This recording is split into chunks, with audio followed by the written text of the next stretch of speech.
भाखऊ भाई तौ मोहि बर जहु भय बिसराई।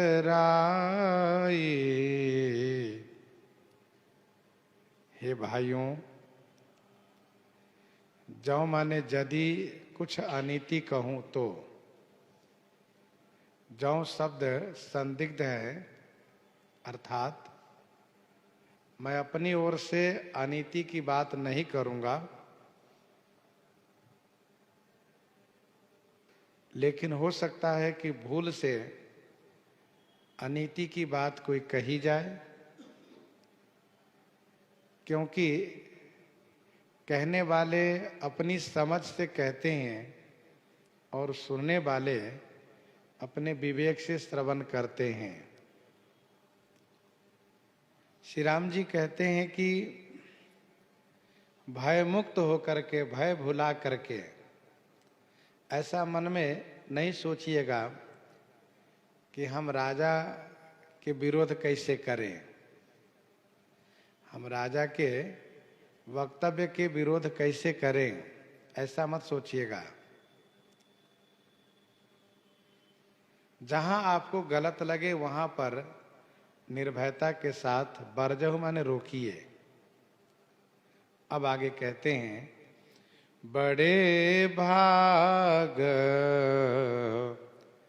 मानुष तनु पावा, सुर दुर्लभ सब ग्रंथ निगावा। बड़े भाग मानुष तनु पावा।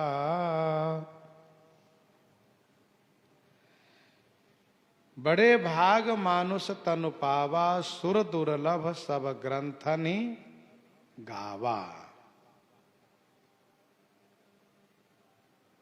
बहुत बड़ा भाग्य है कि मानव शरीर हम प्राप्त किए हैं, क्योंकि यह मानव शरीर सुर दुर्लभ, देवताओं के लिए भी दुर्लभ है। इस बात को सब ग्रंथ नि गावा, सभी ग्रंथ गायन करते हैं। बड़े भाग मानुष तन पावा। देव दुर्लभ होने से यह मानव शरीर बड़े भाग्य से प्राप्त होता है।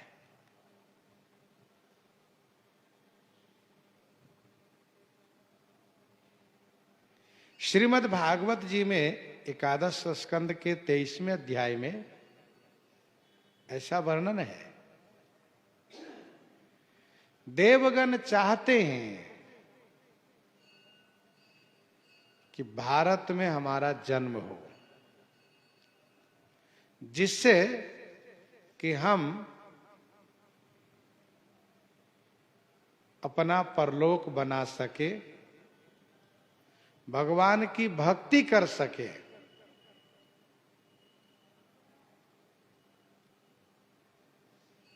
देव शरीर भोग शरीर है, मानव शरीर साधन शरीर है। देवता लोग भी चाहते हैं कि हमें मानव शरीर प्राप्त हो जाए।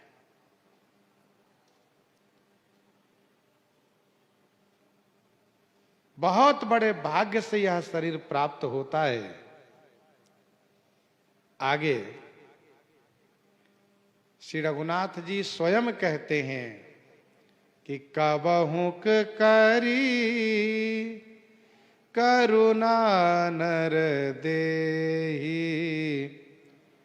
कबहुक करी करुणा नर देहि, देत ईस बिनु हेतु सनेहि। कबहुक करी करुणा नर देहि, अकारण करुणा करने वाले भक्त वत्सल भगवान श्री रामचंद्र जी करुणा करके, दया करके यह मानव शरीर प्रदान करते हैं। जीव को बहुत क्लेशित देख करके, बहुत दुखी देख करके, तब जन्म मरण के बंधन से मुक्त होने के लिए यह मानव शरीर प्रदान करते हैं।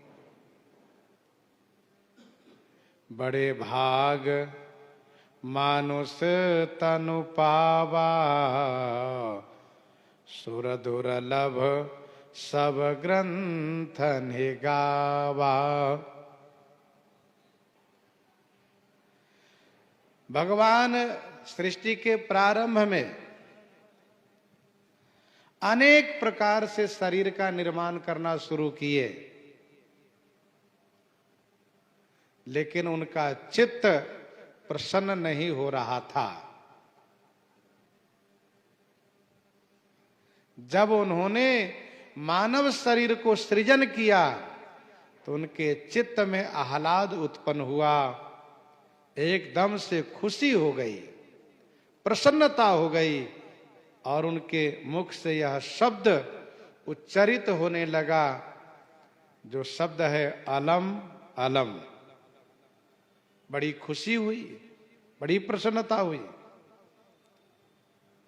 मानव शरीर ही एक ऐसा शरीर है जिस शरीर से साधन किया जा सकता है, भगवान को प्राप्त किया जा सकता है, कठिन से कठिन कार्य को संपन्न किया जा सकता है। इस मानव शरीर में कर्म करने की स्वतंत्रता दी गई है, इसीलिए इस शरीर से सब कुछ प्राप्त किया जा सकता है। मनुष्य का यदि संकल्प सुदृढ़ है, परिश्रमी है, तो उसके लिए कुछ भी असाध्य नहीं है। बड़े भाग मानुष तनु पावा, सुर दुर्लभ सब ग्रंथ निगावा। देव शरीर तो भोग शरीर है, तभी तो देवताओं ने कहा धिग जीवन देव शरीर हरे, तब भक्ति बिना भव भूलि परे।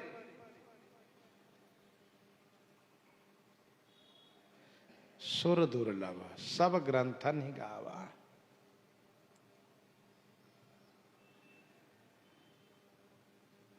तो मानव शरीर बहुत बड़े भाग्य से प्राप्त हुआ है। ये मानव शरीर कोई पुण्य का फल नहीं है, यह तो भगवान की कृपा का परिणाम है। कृपा का ये स्वरूप है, कृपा का फल है। मानस मणि में एक कथा वर्णित है। गुरु और शिष्य का संवाद है। शिष्य गुरुजी से प्रश्न करते हैं, गुरुजी सबसे उत्तम, सबसे श्रेष्ठ, सबसे बढ़िया कौन सा शरीर है?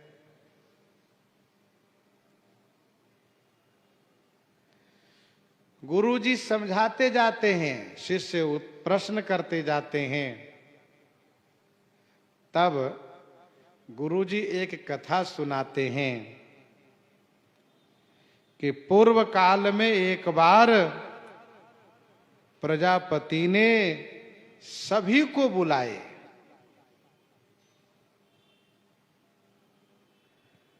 जिसमें देवता भी आए, असुर भी आए, पशु पक्षी भी आए, पेड़ पौधे भी आए तथा मनुष्य भी आए, सभी प्रकार के जीव आए। प्रजापति ने सबको बुलाए हैं और सब लोग उपस्थित हुए। तब सबके बीच यही प्रश्न रखा गया कि आप सब में सबसे श्रेष्ठ किसका शरीर है। सरल भाषा में यूं कहिए कि सबसे बड़े कौन हैं। मनुष्यों ने दावे के साथ कहा, हम सबसे बड़े हैं, सबसे अच्छे हैं। तब प्रजापति ने पूछा, किस आधार से तुम अपने आप को बड़े मानते हो? तो मनुष्यों ने कहा, हम सबसे सुंदर हैं, हम सबसे सुंदर हैं।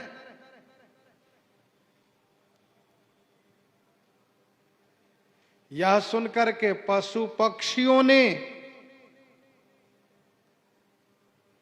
तथा पेड़ पौधों ने विरोध किया। कहा, नहीं, तुम सुंदर नहीं हो सकते। क्यों? कहा, देखो, तुम्हारे मानव समाज में सबसे सुंदर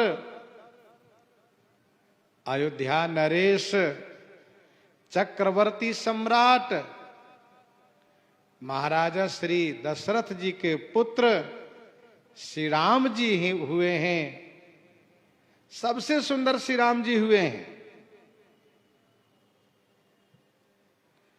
और नारी में श्री जनक नंदनी भगवती श्री सीता जी हुई हैं।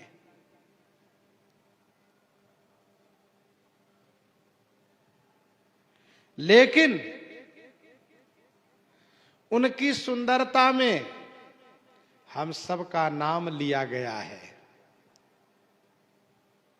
खंजन सुकपोत मृगमीना मधुप निकर कोकिला प्रवीणा कुंद कली दारिम दामिनी कमल शरद शशि अहिभामिनी वरुणोपास मनोज धनुहंसा गज के हरि निज सुनत प्रशंसा श्रीफल कनक कदली हरसाही नेकुन संक सकुचि मन माही सुन जान की तो ही बिनु आजू हर से सकल पाई जनु राजू। जब श्री सीता जी का हरण रावण ने किया तो श्री राम जी हम सब का नाम ले रहे हैं। सुंदरता में आप मनुष्यों में से किसी का नाम श्री राम जी ने नहीं लिया। कैसे सुंदर हो सकते हो? उपमा में हम सब का नाम लिया गया है।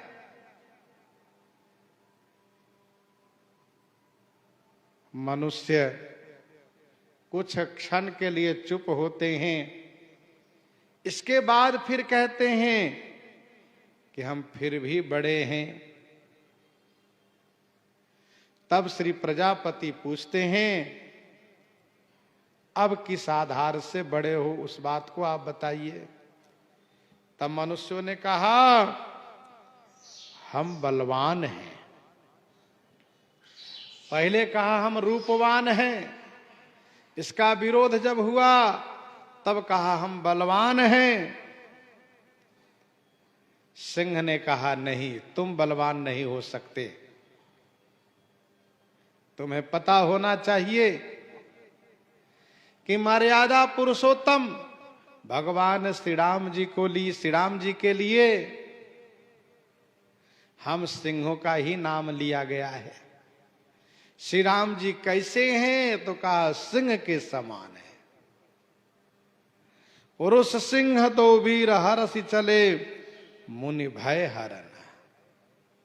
पुरुष सिंह बन खेलन आए।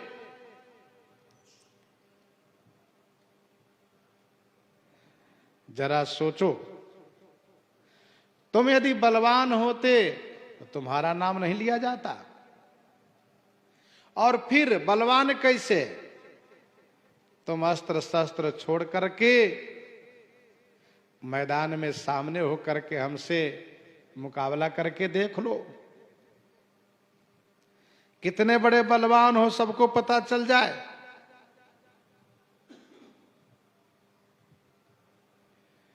यह सुन करके मनुष्य को छोड़ करके बाकी सब लोग बड़े खुश हो गए। मनुष्य को लज्जित होना पड़ा। लेकिन फिर भी मनुष्यों ने कहा हम बड़े हैं। श्री प्रजापति जी ने कहा अब कैसे बड़े हो उस बात को बताओ। तब मनुष्यों ने कहा कि हम दानी हैं, दान हम करते हैं। दान हम करते हैं। यह सुन करके वृक्ष ने डांटा। वृक्ष ने डांटा कि तुम दानी कैसे हो सकते हो? चोरी करने वाले, अन्याय पूर्वक धनार्जन करने वाले दानी कैसे हो सकते हो?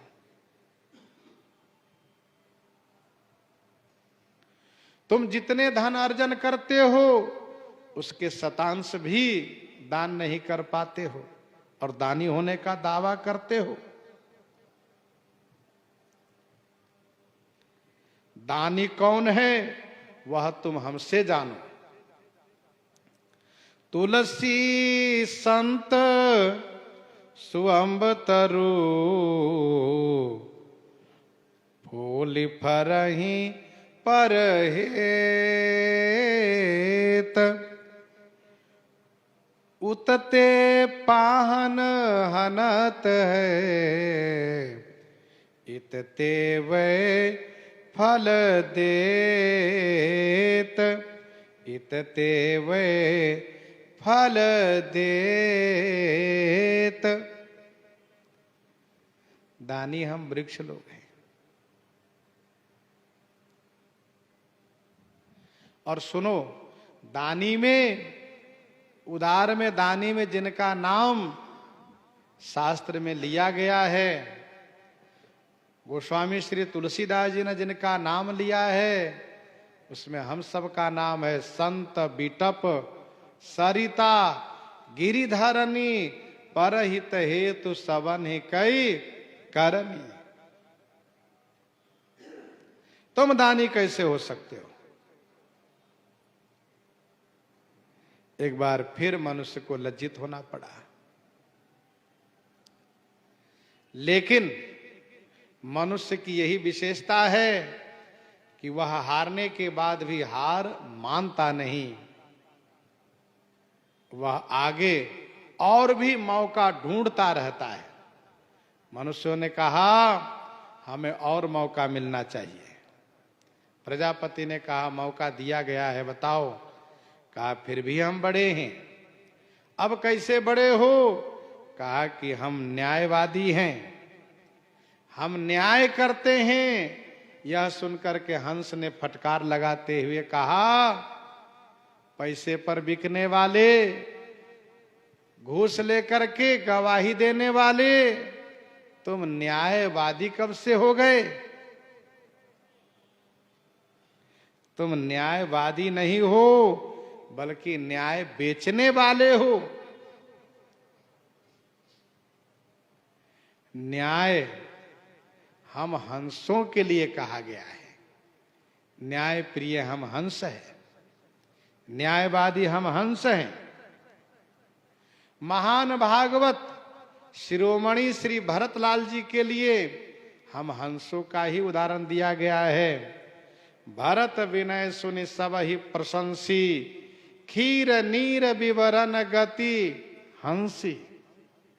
भरत विनय सुनि सब ही प्रशंसी, खीर नीर विवरण गति हंसी। जब भी मनुष्य बोलते हैं तब कोई ना कोई विरोध कर देते हैं और इनके बड़प्पन को, बड़े होने के दावे को खारिज कर देते हैं, जिससे समाज में करतल ध्वनि होती है, मनुष्यों को फजियत होना पड़ता है। लेकिन मनुष्य तो मनुष्य है। फिर भी कहा, हे प्रजापति जी, हम बड़े हैं। माना कि हम रूप में नहीं हैं,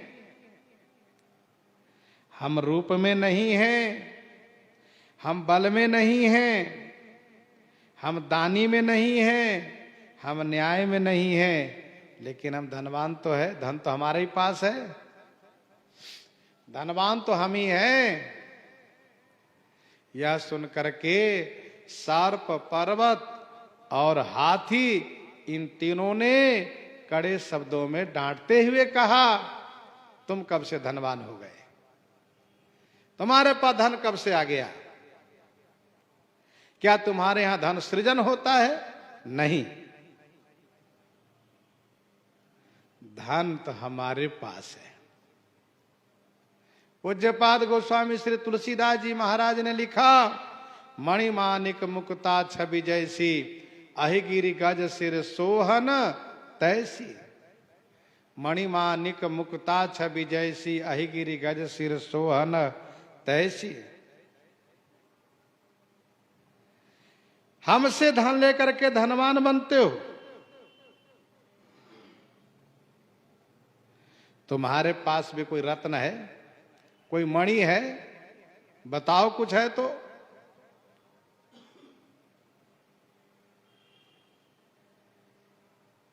मणि हम तीनों के पास है, सोना पृथ्वी के पास है, तुम्हारे पास क्या है? कुछ क्षण के लिए मनुष्य चुप हो गया, एकदम से सभा शांत हो गई। सबने माना कि मनुष्य बड़े नहीं है, मनुष्य बड़े बुद्धिमान हैं। उन्होंने कुछ क्षण तक विचार करके और प्रजापति जी से एक मौका और मांगा।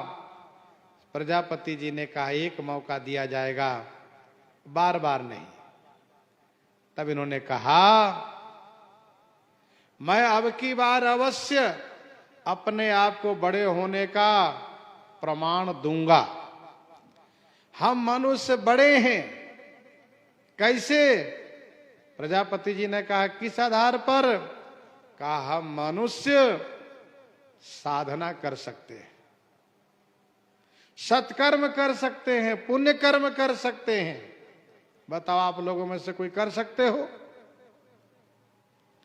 जो साधना मनुष्य कर सकता है वह देव शरीर से संभव नहीं है और त्रिजग जोनि में से किसी संभव नहीं है। अपवाद रूप में यदि किसी की मुक्ति हुई है तो वह तो भगवान की असीम अनुकंपा से, कृपा करुणा से। मनुष्य साधना कर सकते हैं,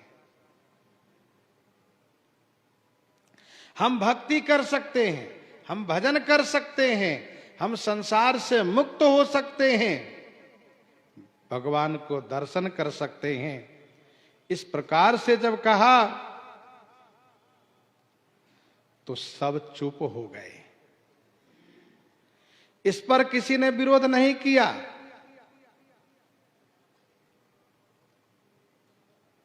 मनुष्यों ने कहा कि हमारे जीवन में धर्म प्रधान है,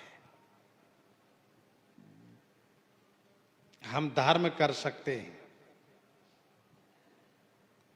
इसी बात को नीतिकार ने कहा, आहार निद्रा भय मैथुनंच, आहार निद्रा भय मैथुनंच सामान्य में तत् पशुभिर नाराणाम, धर्मे ही तेषाम अधिको विशेषो, धर्मे हीनाः पशु भी समान। धर्महीनः पशु भी समान। धर्म रहित होने के कारण पशु के समान है वह।